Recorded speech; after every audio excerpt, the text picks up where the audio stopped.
Dəyərli müəllimlər, bir digər dərsimiz isə 5-ci sinifin 14-cü mövzusu olan metallar, artıq metallar mövzusuna keçirik. Metallar haqqında ümumi məlumat, nazik təbəqə metal və məftil.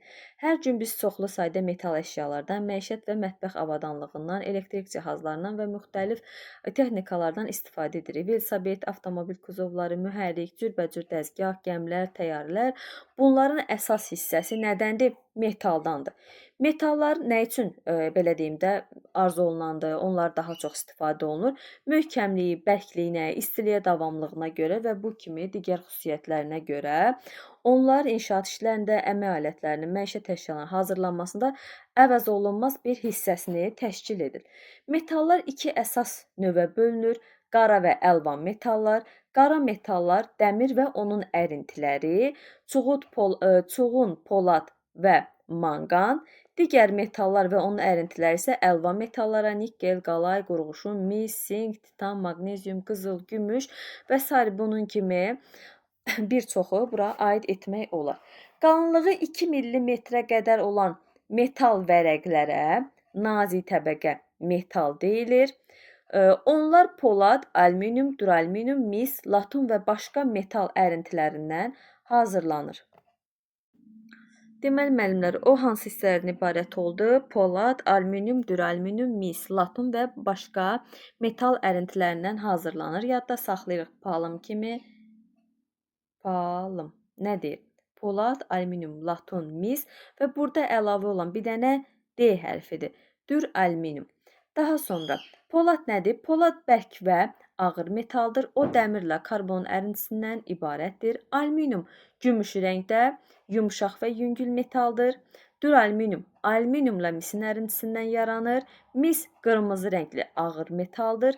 Laton isə misin singlə və başqa metallarla birləşməsindən yaranan sarı rəngli bir metaldır. Həmçinin polad da gümüşü rəngdədir. Titan var. Titan da gümüşü rəngdədir. Yəni burada yoxdur, amma mən sizin üçün bunları əlavə olaraq qeyd edirəm. Qalınlığı 0,2 mm-dən 0,5 mm-ə qədər olan nazik təbəqəli polada tənəkə deyilir. Nazik qalay təbəqə ilə örtülmüş tənəkə ağ tənəkə, örtüyü olmayan tənəkə qara tənəkə və üçündə dedik. Ağ tənəkə, qara tənəkə, bir də örtüyü olmayan tənəkə. Deyəsən 3 dənə idi, deyəsən üçündə dedik. Ağ tənəkədən ən çox konserv bankalarının hazırlanmasında istifadə olunur. Ağ tənəkədən harda istifadə olunur? Konserv bankalarının hazırlanmasında ağ tənəkələrdən ən çox istifadə olunur. Bunu deməmişdik. Nazik sink təbəqəsi ilə örtülmüş nazik təbəqəli polad isə singləşmiş tənəkə deyilir. Danışmaqdan artıq dilimdə topuq vurur. Nazik təbəqəli poladdan müxtəlif məişət, sənaye və kənd təsərrüfatı alətləri hazırlanır. Nazik təbəqə metal prokat dəzgahlarının köməyi ilə hazırlanır. Desək ki, nazik təbəqəli metal harda hazırlanır? Prokat dəzgahlarının köməyi ilə alınır. Bu zaman metal parçası şəklində olan pəstah, artıq burada pəstahımız metaldandır. Baxın, fırlanan vallar, görürsünüz? 2 ilə göstərilən vallar arasında lazım olan qalınlıq alınana qədər təkrar keçirilir. Sanki bu vallar arasında, yəni vallar arasında o təkrar keçirilir və lazımı qalınlıq, o təbəqə metalın lazımı qalınlığı alınana qədər. Burada təbəqə metal alınma sxemində bir pəstahdır, yəni bu 1 ilə qeyd olunan pəstahdır. 2 vallar, 3 isə dircəklər qeyd olunmuşdur.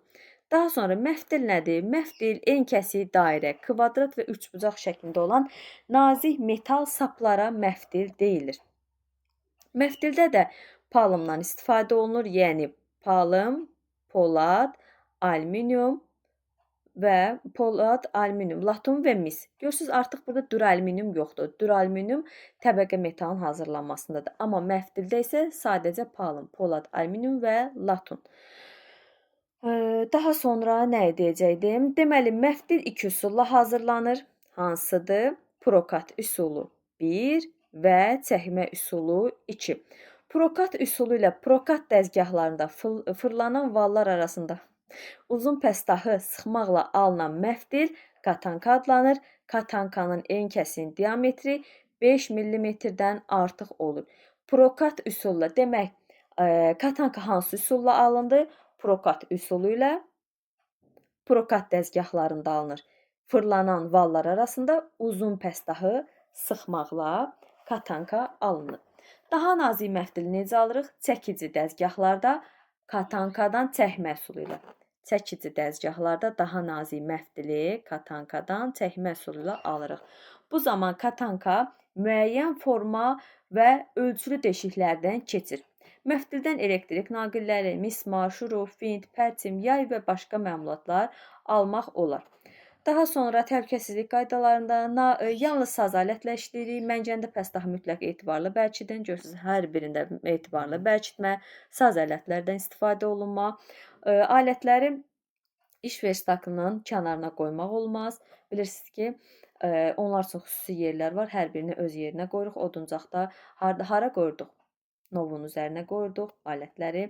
Əymə zamanı sol əli əymə yerinə yaxın tutmaq olmaz. Bilirik ki, sol əl bizim köməkçimizdir və ümumiyyətlə heç bir prosesdə mişarlama olsun, həmçinin də metalların hazırlanmasında olsun, sol əli mümkün qədər köməkçi əli, yəni belə deyək, əsas iş görülən yerdən kənarda tutmaq lazımdır.